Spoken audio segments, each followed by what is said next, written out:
শিক্ষার্থী দেখেন এখানে একটা বাক্য দেওয়া আছে কন্ডিশন আনরিয়াল কন্ডিশনাল একটা বাক্য দেওয়া আছে had I been rich I, অর্থাৎ এরপরে কি হবে? এখানে প্রথম বাক্য দিচ্ছে would have help the poor, এরপর দিচ্ছে will help the poor, had help the poor, would help the poor. এখানে আসলে বাক্যটা কোনটা সঠিক হবে? দেখেন এই বাক্যটা হলো ফার্স্ট পারফেক্ট, অর্থাৎ এই কন্ডিশনাল সেন্টেন্সে যদি এরকম বাক্য হয় তাহলে এটার সিস্টেম হলো কি প্রথম first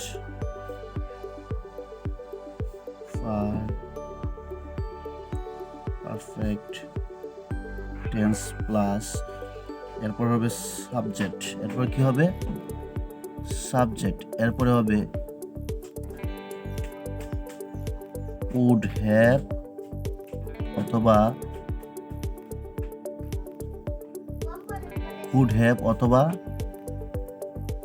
MIGST might have plus verb 3। এই নিয়মে যেটা পড়বো সেটা সঠিক হবে। দেখেন এখানে অর্থাৎ এটা হলো ফার্স্ট পারফেক্ট টেন্সে আছে, এরপরে একমাত্র এই বাক্যটাই আছে কি would have helped the poor, অর্থাৎ এখানে সাবজেক্ট, এরপরে হলো উড হ্যাভ, পরে ভার্ব 3 প্লাস অবজেক্ট। তার মানে আমার কি এখানে এই বাক্যটা সঠিক, অর্থাৎ উত্তর হবে ক। উত্তর হবে কি